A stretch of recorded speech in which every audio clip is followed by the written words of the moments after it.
አንድ መምህር ደግሞ እመቤታችን መካከለኛ ናት ማለት ምንፍቅና ነው ሲሉ ደግሞ ሰምቻለሁ። ስለዚህ አሁን ይህ ነገር ምንድን ነው? መካከለኛ የሚለውን ቃል ሲጠቀሙት ከምን አንጻር ሊጠቀሙት ነው የሚለውን መረዳት አለብን ማለት ነው። ለምሳሌ መምህር ዮሐንስን መሰለኝ የሰማሁት እንደዛ ሲሉ ማርያምን መካከለኛ ማለት ምንፍቅና ነው ካሉ መካከለኛ የሚለውን ቃል እንግዲህ የተመለከተው አምላክም ሰውም በሚለው ነው ማለት ነው። በአጭሩ አምላክም ሰውም በሚለው በሱ ነው ማለት ነው እንትን ያለው የተረዳው እና እመቤታችንን እንደዛ ማለት አምላክም ሰውም ማለት ምን ኑፋቄ ነው የሚሆነው።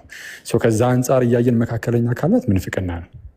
ወይም አሁን ሰሞኑን የመጡት ልጆች መካከለኛ ሲሉ ከአምላክ ዝቅ ብል ምንድነው ከአምላክ ዝቅ ብላ በባህሪ ደረጃ ማለት ነው ከፍጥረት ደግሞ ከፍ ብላለች አይነት ነገር የሚመስል ነገር ስለተናገሩ ፍጡር ብቻ አይደለችም ስላሉ እሱም ምንፍቅና ይሆናል። መካከለኛን እንደዛ ካዩት ማለት ነው። ይሄ ጥንት ላይ በግሪክ ፍልስፍና ውስጥ ኤዮንስ የሚባሉ አሉ። ኤዮንስ ምንድናቸው? በፈጣሪና በፍጡራን መካከል ያሉ ናቸው። ኤዮንስ እነዚህ ኤዮንስ ምንድናቸው? ፈጣሪ አይደሉም ማለት በባህሪያቸው በቃ አምላክ ተብሎ የሚነገርላቸው አይደሉም። ፍጡር ብቻም ደግሞ አይደሉም። መካከል ላይ ያሉ ናቸው። የሆኑ ቢንጎች ናቸው። እዚህ የሉም ግን የሆኑ ቢንጎች ናቸው እና ልክ እንደዛ ማለት ነው። እና እመቤታችንም ልክ በጥንት የነበረ ፍልስፍና ውስጥ እነ ፊሎ ጋር ምናምን በሚታይ ፍልስፍና ውስጥ እንደ ኤዮንስ ነው ያዩት እነዛ ሰዎች ማለት ነው። እና እሱ ኑፋቄ ነው። ምንም እመቤታችን በቃ ከኛ ወገን ናት፣ ከሰው ወገን ናት። ምንም በባህሪ ምንም ከኛ የሚለይ ነገር የላትም። እንደኛው ፍጡር ብቻ ናት ምናምን እና አሁን አያችሁ መካከለኛ አይደለችም ኑፋቄ ነው መካከለኛ እሷን ማለት ብሎ አንድ መምህር ከተናገረ መካከለኛ የሚለውን ቃል ከዚህ አንጻር ነው የተረዳው። ወደ ውጭ ሀገር ስትወጡ ደግሞ እመቤታችንን መካከለኛ ሊሏት ይችላሉ ቀለል አድርገው። ብዙ ጥንታውያን አብያተ ክርስቲያናት የኦርቶዶክሱም ካቶሊኩም እመቤታችንም ሚዲዬተር ናት ብሎ ሲናገሩ ደግሞ ልታያቸው ትችላላችሁ። አሁን ወደኛ ጋር ስትመጡ ግን አሁን ኖርማል ከመምህራን አሁን ከሚናገሩት ምናምን አንጻር ብቻ ሳይሆን እንዳጠቃላይ ከጽሁፎች አንጻር ምናምን እኔም ባለችን ትንሽ ውስን ዳሰሳ ቃላቱን መርጠን ለይተን ነው ስንጠቀም ያየሁት እኔ በኢትዮጵያ ኤርሲያን ማለት ነው። እንዴት መካከለኛ የሚለውን ለጌታችን ኢየሱስ፣ አማላጅ የሚለውን ቃል ደግሞ ለእመቤታችንና ለሌሎች ቅዱሳን መላእክት ምናምን ነገር እንደዛ ተሰጥቶ ማለት ነው ቃላቱ ተለይተዋል። ስለዚህ መካከለኛ የሚለውን ለሌሎቹ ማጋራት ብዙም የተለመደ አይደለም እኛ ጋር ማለት በመጽሐፍት ውስጥ ምናምን አናገኝም በስፋት እንጃ እንግዲህ ከተገኘ አላቅም። እኔ ግን በእኔ ውስጥ እንደሳ ግን አግኝቼ አላቅም። እናቱም ቅድም እንደዛ ሲል ነበረ እና ቃላቱ እንደዚህ ለይተን እንጠቀማቸዋለን። ውጭ ሀገር ላይም እውነቱን ለመናገር እንደዛ ይላሉ። አሁን ካቶሊካውያኑ ምናምንም መካከለኛ የሚለውን ለክርስቶስ ሰተን አማላጅ የሚለውን ደግሞ የምልጃ የሚለውን ለቅዱሳን መጠቀም እንደዛ ቃላቱን ለይተን መጠቀም አለብን ምናምን የሚል ነገር ከዚህ በፊት ማሳየቻችሁ ነበር እና እንደዚህ አይነት ነገር ተመልክቻለሁ ታዝቤያለሁ ትላለህ እና እኛ ሀገር ግን እንደዚህ ማድረግ አለብን ምናምን ሳንል በፊትም በቃ እንደዚሁ ዝም ብላችሁ ስትመለከቱትም እንደዚህ ልምድም አይደለም። መካከለኛ የሚለው ለሌሎች መናገር መካከለኛ የሚለውን ቃል ማለት ነው ለሌሎች መናገር ብዙም ልምድ አይደለም። እውነቱን ለመናገር መካከለኛ የሚለው ቃል ራሱ አስታራቂ እኮ ነው እና እመቤታችን የምርም አስታራቂ ናት። ግን ለክርስቶስ ይሄ መካከለኛ የሚለው ቃል ሲነገርለት አምላክም ሰውም እንደመሆኑ ከሁለቱም ወገን ከመሆኑ አንጻር ስለሆነ አስታራቂነቱ ማለት አስታራቂ አስማሚ ማለት ነው። ሚዲዬተር ማለት አስማሚ ነው፣ የሚያስማማ የሚያስታርቅ። አንደኛ ጢሞቴዎስ ምዕራፍ 2 ቁጥር 5 ላይ ከተነገረው አንጻር ማለት ነው። እና ጌታችን አስማሚ ሲባል ማንና ማንን የሚያስማማው? እግዚአብሔርና ሰውን ነው። እግዚአብሔርና ሰውን ሲያስማማ በእግዚአብሔር ሳይድም አለ፣ በሰው ሳይድም አለ ጌታ ኢየሱስ ማለት ነው። ፍጹም አምላክ ነው። ፍጹም አምላክ ነው ማለት በቃ ከአብ ጋር በባህሪ አንድ ነው። ከአምላክ ጋር ማለት አምላክ ነው። አምላክ ደግሞ ከአብ ጋር በባህሪ አንድ ነው። ደግሞ ፍጹም ሰው ነው። ሰው እንደመሆኑ ደግሞ የሰውን ስጋ እንደሚያዙ ከኛ ጋር ሰው እንደመሆኑ አንድ ነው። ስለዛ የሚስማሙት አምላክና ሰው ሲሆኑ እግዚአብሔርና ሰው ሲሆን ጌታችን ደግሞ በሁለቱም ሳይድ ስላለ ከዛ አንጻር ምንድነው? ሚዲዬተር ነው፣ መካከለኛ ነው፣ አስማሚ ነው፣ አስታራቂ ነው። በሁለቱም ወገን ሆኑ። ቅዱስ ዮሐንስ አፈወርቅም ይላል አስታራቂው መካከለኛ ወይም አስማሚው ከሁለቱም ወገን መሆን አለበት ይላል እና ከሁለቱም ወገን ሆኖ ያስማማል እና ጌታችንና መድኃኒታችን ኢየሱስም ከሁለቱም ወገን ሆኖ ከአምላክም ከሰውም ማለት ነው።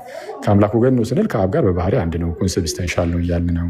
ከሰው ጋር አንድ ነው ስንል ከሰው ጋርም በባህሪው ስቲል አሁንም አንድ ነው። ያው አንዱ ኢየሱስ ማለት ነው። ምክንያቱም ከሁለት ባህሪ አንድ ባህሪ የሆነ ጌታ ስለሆነ ነጠላ ባህሪ የለውም ኢየሱስ። ነጠላ አንድ ባህሪ ሳይሆን ያለው ውህድ የሆነ አንድ ባህሪ ነው ያለው እና ያ ውህድ የሆነ አንድ ባህሪ ደግሞ የሰውም የአምላክም ባህሪ ነው። የሰውም የአምላክም ባህሪ ከሆነ ደግሞ እንዳልኳችሁ ከሰውም ከአምላክም ሳይል ስለሆነ ከሁለቱም ወገን ሆኖ እንደዚህ የሚያስማማ አስታራቂ ከክርስቶስ ውጭ የለም። መካከለኛ የምትለው ቃል ብቻ ሳትሆን ከዚህ አንጻር ካየነው እንደዚህ አይነት አስታራቂ የለም ከክርስቶስ ኢየሱስ ውጭ ማለት ነው። እና የቅዱሳን ምንድን ነው ምናምን ከተባለ ቅዱሳን በዚሁ በክርስቶስ ኢየሱስ የማስታረቅ ስራ ላይ ተመስርቶ ከዛ በኋላ የሚመጣ ነገር ነው። ቅዱሳኑ ቢማልዱ ቢጸልዩ ቢለምኑ እኛ ራሳችን አንዳችን ለአንዳችን በምንማልድ ያው እንድንማልድ ስለታዘዝንም እንማልዳለን አይደል? አንዳችን ለአንዳችን እንማልዳለን፣ ይህ ይታወቃል። አንዳችን ለአንዳችን እንማልዳለን፣ እንጸልያለን፣ እንለምናለን። ግን ይህን ሁሉ ነገር ብናደርግ ክርስቶስ ኢየሱስ ስላስታረቀ ነው። ክርስቶስ ስላስታረቀ የማስታረቅን ስራ ስለሰራ ነው። ጌታ ኢየሱስ የማስታረቅን ስራ ባይሰራ የመካከለኝነትን ስራን ባይሰራ ማንም ሰው አሁን በሐዲስ ኪዳን ባለው መልኩ ማንም እንደዚህ አይነት ምልጃ ማቅረብ አይቻልም ነበር እና አንድ ጊዜ በክርስቶስ ስራ ወደ እግዚአብሔር መንግስት ወደ ቅድስት ቤተክርስቲያን የቀረብን ሰዎች ከቀረብን በኋላ አንዳችን የምንደግፍበትና እርስ በርስ የምንደጋገፍበት ስርዓት ነው የቅዱሳን ምልጃ። የቅዱሳን ምልጃ አንድ ጊዜ በክርስቶስ ኢየሱስ አስታራቂነት በክርስቶስ ኢየሱስ መካከለኛነት ወደ እግዚአብሔር መንግስት የቀረብን ወደ ቤተክርስቲያን የተጨመርን ሰዎች ወደ ቤተክርስቲያን ከተጨመርን በኋላ የምንተጋገዝበት ስርዓት ነው ይሄ የቅዱሳን ምልጃ ምናምን። በአጠቃላይ የቤተክርስቲያን ምልጃ እንደዛ። ስለዛ የቱ ይቀድማል ከተባለ የክርስቶስ ኢየሱስ የማስታረቅ ስራ። ስለዛ ክርስቶስ ካላስታረቀን ማንም ማስታረቅ አይችልም። ክርስቶስ የሰራውን የማስታረቅን ስራ ክርስቶስ ስሙ በደንብ በኋላ ሄድበታለሁ። በእርግጥ በቃ መካከለኛ ጌታ ኢየሱስ ነው ይላል ከታች። እኔ በጣም የአእምሮ እውርነት ግን አንዳንዴ በጣም የሚያሳዝነኝ ክርስቶስን አሁን ይህንን ማን ካደ? በኢየሱስ ስም እኔ ትናንት አንድ ፊልም እያየሁ ነበር ዚ አንሆሊ የሚል አንሆሊ የተባለ አይታችሁታል? እዚህ ያየው ሰው አለ? እስኪ ዛ አንሆሊ የሚል 2021 ላይ ይወጣ ዛ አንሆሊ አንሆሊ ኪዩ አይተሽዋል? ቀዝቃዛው ላፈን የሚለውን ያየችው ኪዩ መጽሐፍ ነው። እኛ ይሰማል ጋይስ? ፊልም አናይም፣ መጽሐፍ ምናምን ጥቀስ። ኦኬ ዛ አንሆሊ የሚል ፊልም አይተሻል ቁንጅት? አላየንም። ያየ የለም እዚህ ገስት ላይ ናቱ መጽሐፍ ነው ያነበብነው እኛ ፊልም አናይም ብለዋል።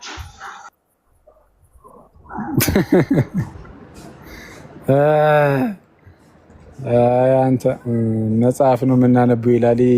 ምንድነው የጭራቁና የሚዳቋን ታሪክ እያነበበ እንደ አደገኛ ሰው መጽሐፍ ነው የምናነበው ይላል። እሺ እዛ ፊልም ላይ የሆነ ያየሁት ታሪክ ነበር። አክቹዋሊ በካቶሊካውያኑ ዘንድ ያለ ነገር ነው ያየሁትና የሆነ ከተወሰኑ ከ100 ምናምን ዓመት በፊት አንዲት የሆነች በሰይጣን ፖሰስድ የሆነች ሴትዮ ነበረች እና የሆነ ተአምራትን ታሳያለች ምናምን ድንቃ ድንቆችን ምናምን የሆነ ፈውስ ምናምን ነገር የፈውስ ነገር ምናምን ታደርጋለች እና ከዛን ከሆነ ሰዓት በኋላ የሆነ ስፒሪቱ ታስሮ ኖሮ ነገር ማለት ነው ከሆነ ከ100 ዓመት በኋላ የእሷ ዲሰንደንት የዛች መንፈሱ የነበረባት ሴትዮ ሞታ ምናምን ከሞተች በኋላ መንፈሱ ግን ስቲል ኤግዚስት ያደርጋል ከሆነ ወደሆነ ሰው እየተዋረሰ አይነት ነገር መሰለኝ እና መጨረሻ ላይ የሆነች አንዲት የእሷ ዲሰንደንት ከእሷ ዘር የምትገኘው አንዲት እህት ተገኝታ አንዲት ሴት እሷ ላይ አረፈ ነው መንፈሱ እና መንፈሱ እሷ ላይ አርፎ ምንድነው መንፈሱ ያችን ሴትዮ እሷ ላይ ሲሰራ ነው ልክ ማርያም እንደሆነች አድርጎ ነው የሚሰራው። ማርያም እንደሆነች ነገር አድርጎ ነው የሚሰራው እና ኤቪል ስፒሪት ነው፣ መጥፎ የክፉ መንፈስ ነው፣ ሰይጣን ነው ምናምን። ግን ለልጅቷ እኔ ማርያም ነኝ ምናምን የሆነ ድምፅ የመስማት ነገር ውስጥ ላይ ምናምን እንደዛ ነገር ማለት ነው የሆነ በቃ የጌታ እናት ነኝ አይነት ነገር ምናምን እና እንደዛ እያደረገ ስፒሪቱ ሌላ ሰዎችንም ዲሲቭ ያደርግበታል በልጅቷ በኩል። አዎ ማርያም ተገልጣለች ምናምን እየተባለ እንደዛ እንዲወራ እና የሆነ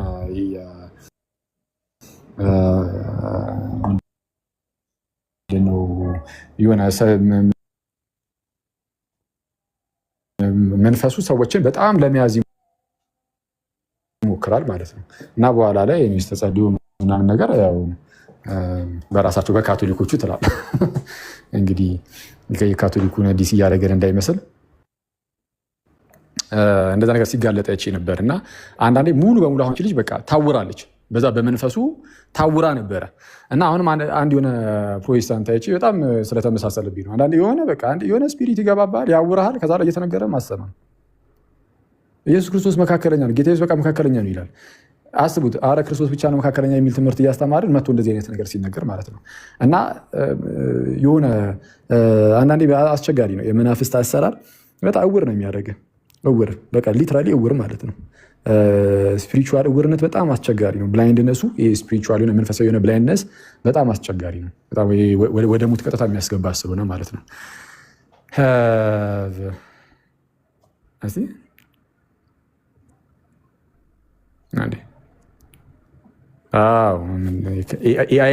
ኤአይ ላይ ነው፣ ከቻት ጂፒቲ ነው። አየምር ግን እና እንደዛ ነው፣ አስቸጋሪ ነው። ብቻ እዩት፣ ያላያችሁት ሰዎች ካላችሁ እዩት። ሬቲንጉ ትንሽ ነው፣ 5 ነጥብ ምናምን ነው፣ ግን ጸዴ ነው፣ አሪፍ ነው። እና መካከለኛ ስለሚለው ስንነጋገር፣ አዎ ጌታ ኢየሱስ መካከለኛ ነው፣ አለቀ። 4 ነጥብ። ይህንን የሚክድ ካለ እሱ መናፍቅ ነው። በነገራችን ላይ የክርስቶስን መካከለኛነት የክርስቶስን አስታራቂነት የሚክድ ካለ በቤተክርስቲያን ታሪክ ውስጥ ይህንን የካደ መናፍቅ ሰምተን አናውቅም። ምክንያቱም ይህንን መካደ ራሱ ደፋር ስለሚያስብል ማለት ነው። መናፍቃኑ ራሱ በፊት የነበሩት መናፍቃን ማለት ሼም ነው የሚይዛቸው።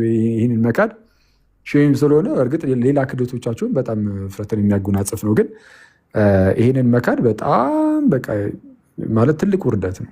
እንደዚህ አይነት ቀላል ነገር አይካድም። ይህንን ከካደም የሚካደው መሐመድ ነው የሚሆነው። ምናልባት እንግዲህ የክርስቶስን መካከለኛነት አስታራቂነት በደሙ በኩል የተደረገ ምናምን ስለሆነ እንግዲህ ኖስቲኮችና መሐመዳውያን ክደውት ከሆነ እሱ እንደዛ ነው የሚሆነው እንጂ ሌላ በፍጹም የክርስቶስን መካከለኛነት አስታራቂነት ሊክድ የሚችል በፍጹም አይኖርም። ስለዚህ ይህንን መካድ እንዳልኩት ኑፋቄ ነው፣ ምንፍቅና ነው። ስለዚ ሰው ባለማወቅ ይህንን ሊክድ ይችላል። አዎ ባለማወቅ ማለት ነው። ትምህርትን ባለመማር ምናምን ይህንን ሊክድ ይችላል። እና ይሄ ባለማወቅ ከሆነ ትምህርት ተሰጥቶት ወደ ማወቅ ይጠጋል ማለት ነው። አይ ወደ ማወቅ አልጠጋም አልፈልግም፣ ክርስቶስ ኢየሱስ አስታራቂ አይደለም መካከለኛ አይደለም ብዬ ክጄ ይቀጥላሉ ካለ ግን እንደዛ ብዬ እርግጠኛ መሆን ባልችልም ግን ሊያጠፈው ይችላል። ይህን ሰው ሊገድሉ ይችላል። እንደዚህ አይነት የኑፋቄ ትምህርት ሊገድለውም ይችላል።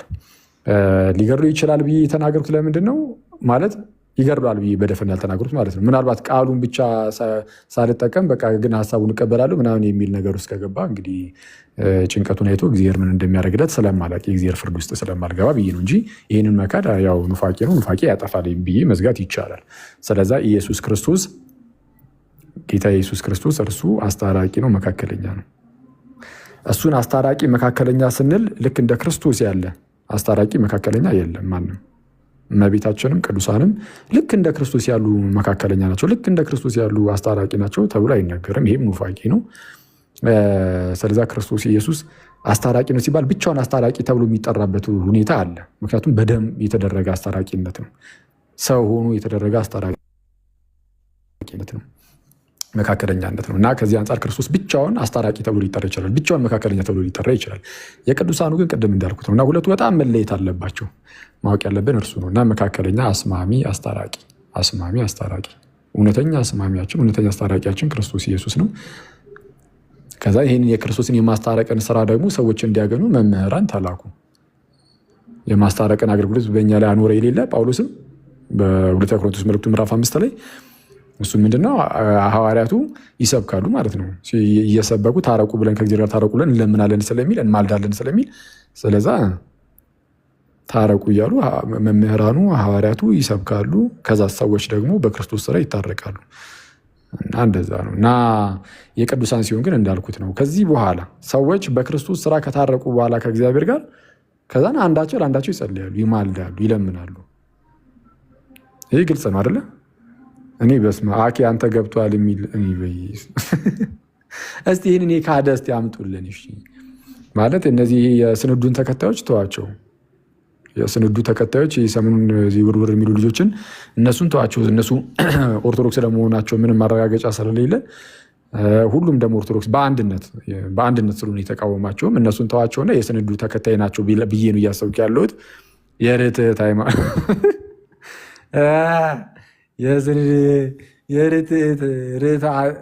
ቆይ አይደለም ርትዕታውያን እና የስንዱን ተከታዮች ተዋቸውና ከኦርቶዶክሳውያን እስቲ ክርስቶስ መካከለኛ አይደለም አስታራቂ አይደለም ያለ ካለ ኩስ አሳዩን። በግልጽ እንቀዋይ ትክክል አይደለም እንላለን።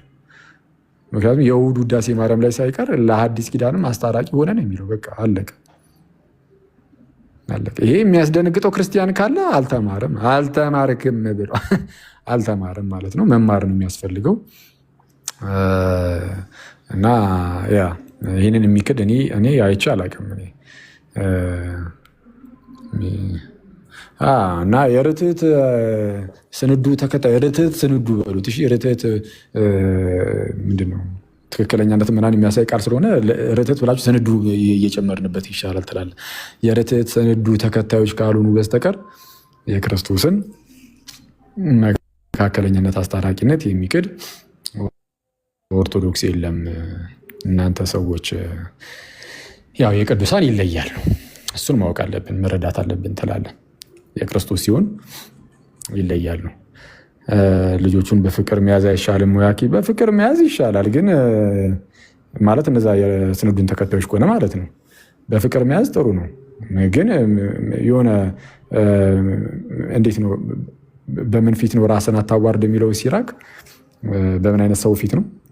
ኤኒዌይስ እንደዚህ በጣም በክፋት ተሞልተው መጥተው የቤተ ክርስቲያንን ገጽታ ለሚያበላሹ ሰዎች ያን ያህል ብዙ እንትን ማለት አስፈላጊ አይደለም። የሆነ ታትረው እየሰሩ ያሉት ቤተክርስቲያንን ማጠልሸት ስለሆነ ቤተክርስቲያንን ማተለውን እያሉ እንደምትል እያስመሰሉ በቃ ቤተክርስቲያን እያጠለሹ ስለሆነ ያሉት እነዚህን ምንም በሩቁ ነው። ምንም የሚያስፈልግ ነገርም ያለ አይመስለኝም። ዳሪያስ ትክክል ይሉሻ እና እንጂ አሁን ማለት በተነገራቸው ቁጥርም ጭራሽ እያባሱት ከመሄዳቸው አንጻር በቃ እነዚህ ሌላ ተልእኮ ያላቸው እስኪመስል ድረስ ማለት ነው። ጭራሹኑ ደግሞ ገና እኮ አልተጀመረም ገና አለ ምናምን ይህ ማለት ነገር ስለሆነ ያላቸው እነዚህን እኔ አይዳውት እኔ ክርስቲያን ለመሆናቸው እኔ እንደዛ ነው የሚመስለኝ። ጥሪ ቢደረግላቸውስ መሞገት የሚችሉ ናቸው አይደሉም? ማን ነው? ቢኒ ፕሮቴስታንት ወንድማችን እነዚህ ልጆች ጥሪ ቢቀርብላቸው መሞገት የሚችሉ ናቸው ወይ ላልከኝ፣ እነዚህ ልጆች ልክ እንደ ኤርሚያስ ናቸው። መተው መሞገት አይችሉም። እንደዚህ አይነት መሰረታዊ የሆኑ ጉዳዮች ላይ አይችሉም። እኔ የሚችሉ አልመሰለኝም። እና እንደዛ ነው። እናንተ ሰዎች ቴንኪው ትላለህ። ሌት ያሰማልን አክሊልሻ። ኤፌሶን ለአንተ ጥያቄ አለኝ ብላ ነው የገባችው።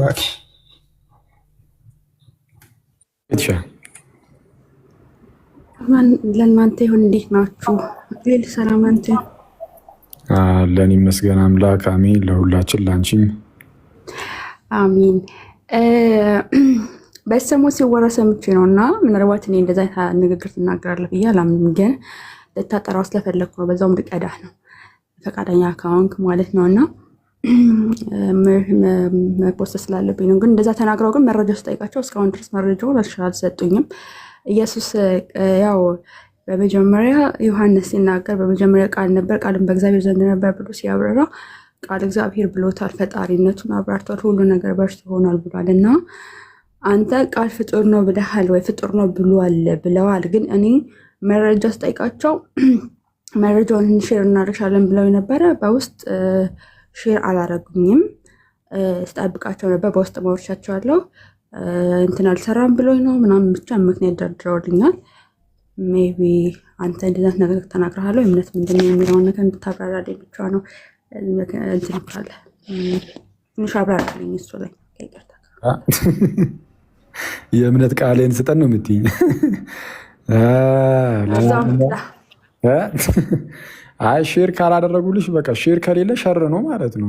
ስለዛ አንቺ ሲጀመር የእነዚህን ቃል መስማትም እኮ አያስፈልግም። እንደነዚህ አይነት የስንዱ ተከታዮች ታያቸው በቃ እንደፈለጉ ነው።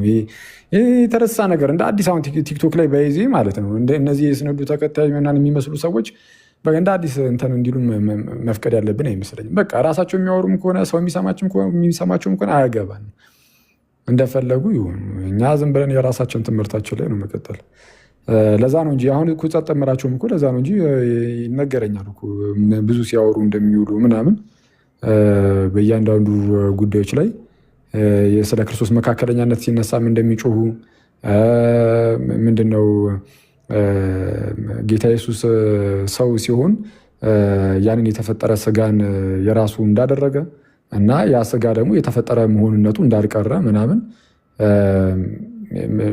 እዚህ ጉዳይ ላይ ከዚህ ቀደም ያው እንግዲህ አክቹዋሊ እንግዲህ መልስ መልሻለሁ። አሁን ላልሽው እንትን አድርጊ እሱን ለሱ እዛው ይሄ ፍጡር ቪዲዮ ረዘም ያለ ስለሰራኝ እሱን ዝም ብለሽ አጋሪያቸው ያናልኩ መልከምም አይጠበቅብሽም። እዛው ላይ አሁን የጠየቅሽም ጥያቄ ይሰራል እሱን ሼር አድርጊላቸው እና አትታትሪላቸው ለነሱ ሲጀመር ማለት መታተር አይጠበቅብሽም። አሁን ለሁሉም ሰው ታትረን እኮ አንችለውም እና የተለያዩ ርዕሰ ጉዳዮች ላይ ዝም ብሎ ለመተቸት ሲነሱ እሰማለሁ፣ ግን ምንም ቦታም አልሰጥም አሁን እንደዚህ አይነት ነገር። ስለዛ እነሱ ዝም ብሎ ይሄዱበት፣ ማንንም ሰው ያስታሉም ብዬ አላስብም። ለእነሱ ብዬ ሳይሆን ለሚሰማው ሰሚ የሚሰማው ሰው እነሱን ሰምቶ እስታለሁ የሚል ሰው ካለ ሆን ብሎ ለመሳት ቆርጦ የተነሳ ሰው ስለሆነ ማለት ያው ይስታል ማለት እንግዲህ እኔ ላይ ነው ማለት ቃል ፍጡር ነው ብሎ አያምንም ማንም ሰው። አክሊል እንደዛ ብሏል ስለተባለ ብቻ ቃል ፍጡር ነው እኮ ብሎ የሚያምን የለም።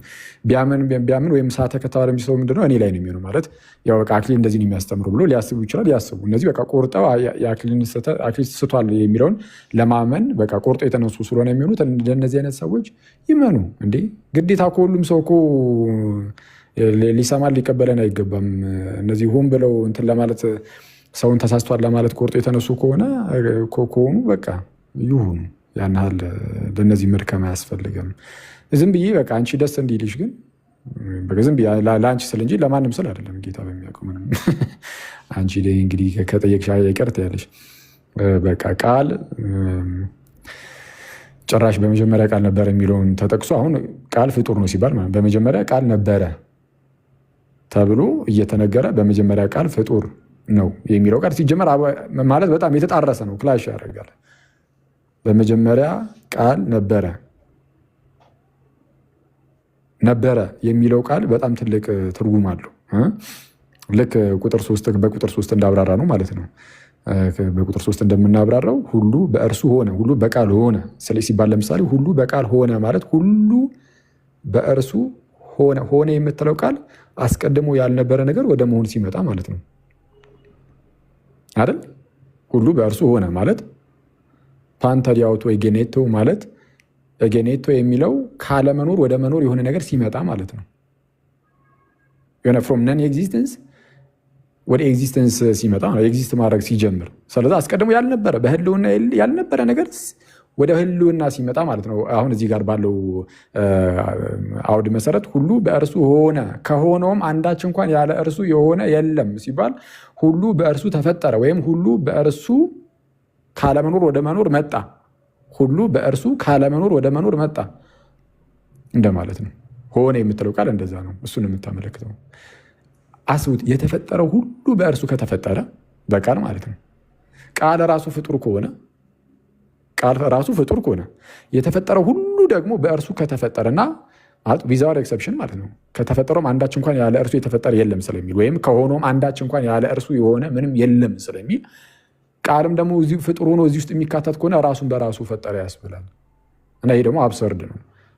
ራሱን በራሱ መፍጠር የሚችል ምንም አይነት አካል ሊኖር ስለማይችል ማለት ነው። ገና ከጅምሮ ኤግዚስት የማያደርግ ከሆነ እንዴት አድርጎ ራሱን ሊፈጥር ይችላል? አይችልም። ከየት መጥቶ ለመፍጠር ኤግዚስት ማድረግ ያስፈልጋል። እንደው ኤግዚስት ካደረገ በኋላ ደግሞ ራሱ ፈጠረ ማለትም እሱም ስለማይቻል ማለት ነው። እና ስለዛ የተፈጠረው ሁሉ በእርሱ ከተፈጠረውም አንዳች እንኳን ያለ እርሱ የተፈጠረ ከሌለ መጽሐፍ እንደሚለው ክርስቶስ ኢየሱስ ደግሞ ፍጡር ከሆነ እንግዲያውስ ራሱን በራሱ ፈጥሯላ ያስብላል። ይሄ እንዳልኳችሁ አብሰርድ ነው፣ አይሆንም። ስለዛ ቃል ፍጡር እንዳልሆነ በዚህ ማወቅ ይቻላል። ከላይ ከፍ ብላችሁ ደግሞ በመጀመሪያ ቃል ሆነ ይላል አይደል? በመጀመሪያ ቃል ሆነ አይልም። ቃል ስጋ ሆነ ይላል እንጂ በመጀመሪያ ቃል ሆነ አይልም። ቃል ስጋ ሆነ ይላል። በመጀመሪያ ቃል ግን ሆነ አይደለም የሚለው። ምንድን ነው የሚለው? በመጀመሪያ ቃል ነበረ ነው የሚለው። በመጀመሪያ ቃል ነበረ ኤናርኬን ሆሎጎስ ሲል በመጀመሪያ ቃል ነበረ። አሁን በመጀመሪያ ቃል ሆነ ቢል ኖሮ ሆነ የምትለው ቃል ካለመኖር ወደ መኖር መምጣትን ታመለክታለች ብያችሁ አልነበረ? እዛው ቁጥር 3 ላይ የሚያቸው ስለሚጠቀም በመጀመሪያ ቃል ሆነ ብንል መጀመሪያ ላይ ቃል ሆነ፣ ስለዚህ አስቀድሞ ቃል አልነበረም፣ ስለዚህ ወደ ቃልነት መጣ። ቃል ካለመኖር ወደ መኖር የመጣ ነው ብለን እንረዳው ነበረ። እንደዛ ቢል ኖሮ መጽሐፉ ግን አይልም። በመጀመሪያ ቃል ነበረ። በቃ ሆነ የሚባል ነገር የለም። ካለመኖር ወደ መኖር መጣ አይደለም። ነበረ በቃ ነበረ፣ የነበረ ነው። የሆነ ነገር አይደለም፣ የሆነ ነገር አይደለም፣ የነበረ ነው። ስለዛ በመጀመሪያ ቃል ነበረ። ቃልም ከእግዚአብሔር ጋር ወይም በእግዚአብሔር ዘንድ ነበረ። ሆነ አይልም። ቃል በእግዚአብሔር ዘንድ ሆነ ቢል ኖሮ ኦኬ፣ አስቀድሞ በእግዚአብሔር ዘንድ ያልነበረበት ጊዜ ነበር፣ ከዛ የሆነ ሰዓት ላይ በእግዚአብሔር ዘንድ ሆነ ወይም ከእግዚአብሔር ጋር ሆነ እንል ነበር። ግን ቃልም ከእግዚአብሔር ጋር ሆነ አይልም። ቃልም ከእግዚአብሔር ጋር ነበረ ወይም ቃልም በእግዚአብሔር ዘንድ ነበረ። ቃልም በማን ዘንድ ነበረ ወይም ከማን ጋር ነበረ? ከእግዚአብሔር ጋር ወይም በእግዚአብሔር ዘንድ ነበረ። በእግዚአብሔር ዘንድ ነበረ። ኢምፕሮስቶን ቴኦን እንደተባለው ማለት ነው። እና ይህንን ይዝና ቅዱስ ዮሐንስ አፈወርቅም ቃልም ከእግዚአብሔር ጋር ነበረ ይላል። በእግዚአብሔር ውስጥ ነበረ አይልም። ከእግዚአብሔር ጋር ነበረ ማለቱ የተለየ አካል እንዳለው አመልካች ነው ብሎ ያስቀምጣል። ከዛ ደግሞ ይሄው ቃል ደግሞ ቃልም እግዚአብሔር ሆነ ይላል። ልክ አሁን ከታች ዝቅ ብላችሁ ቁጥር 14 ላይ ቃልም ስጋ ሆነ ይላል። ቃልም ስጋ ሆነ። ቃል ስጋ ሆነ ማለት ቃል አስቀድሞ ስጋ አልነበርም ማለት ነው። በሆነ በጊዜ ውስጥ የመጣ ነገር ነው። ከመቤታችን ነው በስጋ የመጣው። ስለዛ ቃል ስጋ ነበረ አይባልም። ቃል ስጋ ነበረ ከተባለ ከጥንትም ስጋ ነበረ፣ ስጋውን ከላይ ይዞት መጣ ያስብል ነበር። ግን አይደለም። የኦንሊ ጂሰስ አንዱ ምንፍቅና ይሄ ነው። የነ ቫለንቲንስ ምንፍቅና ነው። እና ስጋ አስቀድሞም ስጋ አልነበረም። ስጋ ጅማሮ አለው። ስለዚህ ቃል ስጋ ሆነ። እሺ፣ ስለ እግዚአብሔርነቱ ሲናገርስ ቃልም እግዚአብሔር ሆነ ይላል አይልም። ቃል እግዚአብሔር ሆነ ቢል ኖሮ ቃል አስቀድሞ እግዚአብሔር አልነበረም ወይም አምላክ አልነበረም፣ ከዛ በኋላ አምላክ ሆነ ያስብል ነበር። ካይቴዎሴን ሆሎጎስ ሲልም ቃል እግዚአብሔር ነበረ ሲል ቃልም እግዚአብሔር ነበረ ሲል ቃል አስቀድሞ እግዚአብሔር አልነበረም፣ ቃል እግዚአብሔር ሆነ ካል ይቅርታ፣ ቃልም እግዚአብሔር ሆነ ቢል ማለት ነው። ቃል እግዚአብሔር ሆነ ቢል ኖሮ ቃል አስቀድሞ እግዚአብሔር አልነበረም፣ ከዛ እግዚአብሔር ሆነ ወደ ማለት እንናገር ነበረ። ግን እንደዛ አይልም። ቃልም እግዚአብሔር ነበረ። ስለ ክርስቶስ ሲናገር ወይም ስለ ቃል ይቅርታ፣ ስለ ቃል ሲናገር ነበረ ነበረ ነበረ በሚል ቃል ነው የሚያስቀምጠው። አለ እሱ ነው መረዳት ያለብን። በመጀመሪያ ቃል ነበረ፣ በመጀመሪያ ቃል ነበረ፣ ቃልም በእግዚአብሔር ዘንድ ነበረ፣ ቃልም እግዚአብሔር ሆነ አይልም። ቃል እግዚአብሔር አልሆነም። ቃል ስጋን የሆነው ቃልማ እግዚአብሔር የነበረ ነው።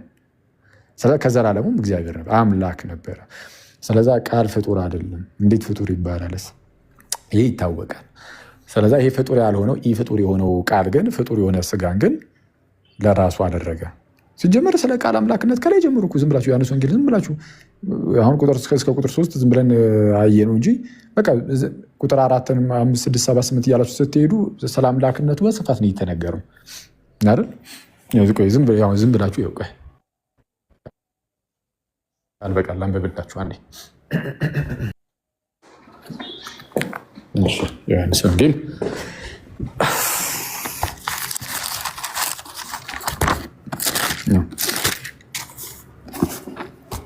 ዝም ብላችሁ ስሙ። አሁን ዮሐንስ ወንጌል ጅማሬው በምን መልኩ እንደሚቀጥል ማለት ነው።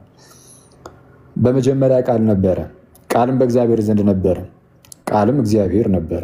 ይህም በመጀመሪያው በእግዚአብሔር ዘንድ ነበረ። ሁሉ በእርሱ ሆነ፣ በቃል ማለት ነው። ሁሉ በእርሱ ሆነ፣ ከሆኖም አንዳች እንኳ ያለ እርሱ አልሆነም።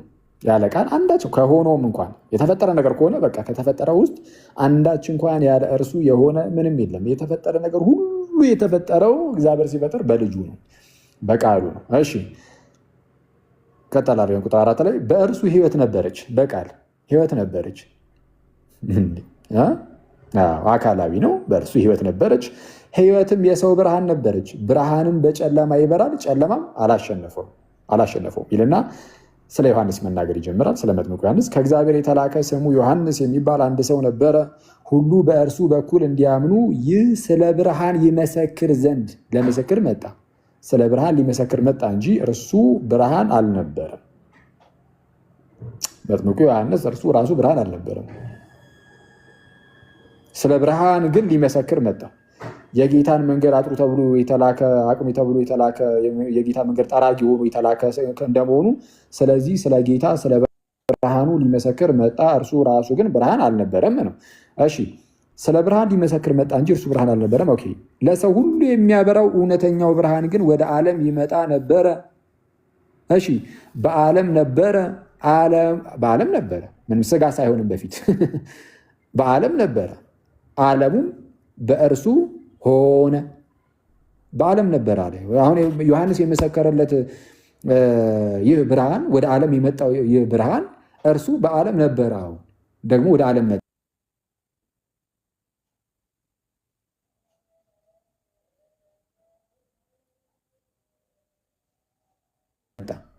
በተለየ መልኩ ወደ ዓለም ይመጣል። በምን? በስጋ ተገልጦ።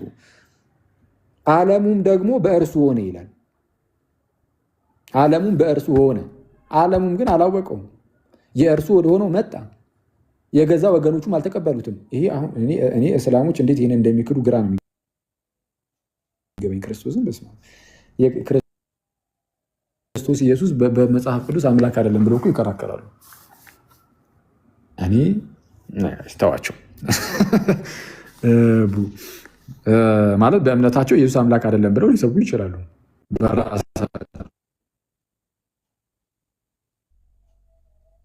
መጽሐፍት ይዘው ምናምን ምናልባት ማለት ነው። መጽሐፍ ኢየሱስ አምላክ አይደለም ብሎ መስበክ እውርነት ካልሆነ በቃ ምንም ጭራሽ አይመጣው እና ምን አለ? ዓለሙ በእርሱ እንደሆነ ከነገረም በኋላ ወደ ገዛ ወገኖቹ መጣ፣ ሥጋ ሆነ፣ ጸጋና እውነትንም ተመልቶ በእኛ አደረ ይላል። ቃልም ሥጋ ሆነ በእኛም አደረ፣ ጸጋና እውነትንም የተመላ ነው። ቀጥታ ትርጓሜው እንደዚህ ነው። ቃልም ሥጋ ሆነ በእኛም አደረ፣ ጸጋና እውነትንም የተመላ ነው። ከዛስ አንድ ልጅም በአባቱ ዘንድ እንዳለ ያለውን ክብሩን ያንን ክብር አየን ይላል። አንድ ልጅም በአባቱ ዘንድ እንዳለው ክብር የሆነውን ክብሩን አየን። ብቸኛ ልጅ ከአባቱ ዘንድ ያለ ነው። ቃልም በእግዚአብሔር ዘንድ ነበረ ብሎ ነበር። ከላይ ቃልም በእግዚአብሔር ዘንድ ነበረ ብሎ አልነበረ? አንድ ልጅም በአባቱ ዘንድ እንዳለ ያለውን ክብሩን አየን አለ። ቃል አምላክ ነው፣ ፈጣሪ ነው። የፈጣሪ ግን ሥጋ ሆነ ተባለለት። ቃል ሥጋ ሆነ።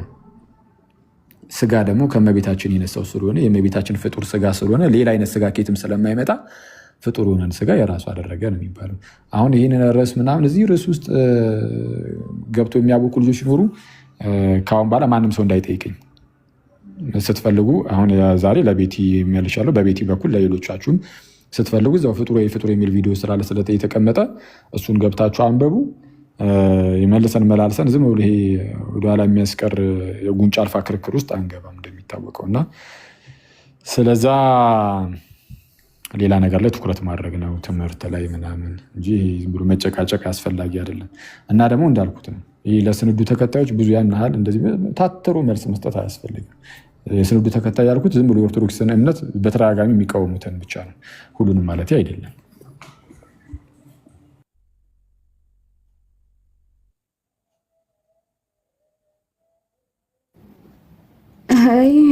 ማነው አኪ ታች ያለው ሰውዬ ፕሮቴስታንቱ ያን ድራማ ለመስራት አትሞክረሽ። ለማንኛውም አክሊለ ማለን በጣም ነው የማመሰግነው። አይ ብዙ ለኔ ምናምን አይደለም፣ እኔ ከድሮ ይታወቃል። እኔ ሲጀመር ለአንቺ ቢሆንማ ተረጋግቼ መልስ ነበር። በእርግጥ ለራስሽ ልጠይቂማችሁ ይሄንን ምን ይታወቃል፣ ግን ለነዛ ሰዎችም መጠየቅ አይጠበቅብሽም ነው። ያን አያስፈልጋችሁም። ያው ግልጽ እንዲሆንላቸው ያክል ነው። ግን ያው እኔም ዩቲዩብ ላይ ምናምን ያለው ነገር በእርግጥ በጣም ምርጥ ነው ያብራራኸው። አብሶ ዕብራውያን 7:8 9 ያብራራህበት መንገድ በጣም አሪፍ ነው ነው። በዚህ አጋጣሚ እንደው ገብተው ቢያዳምጡት ያላዳመጡት ገብተው ቢያዳምጡት ጥሩ ነው። ዩቲዩብን አፖስቶሊክ ካንሰር የሚለውን ገብተው እንትን ቢሉ ሰብስክራይብ አድርገው በዛው ቢያዳምጡ ጥሩ ነው። ምናልባት አንዳንዴ እንደ ስትገባ ቤትን ስትከፍት ዩቲዩብን ተስተዋወቀው የበለጠ ሞር ደግሞ ግንዛቤ እንዲኖራቸው እኔ በአዳምጬም እንደው ጽፌ ምናምን ነገር ይዤዋለሁ እንደውስ ማለት ነው። እንደ ውይይት ጥሩ ሙግቶች እና አመሰግናለሁ። ያቆልልህ ደግሞ ኧረ በይኝ የምር ቢያንስ አንቺ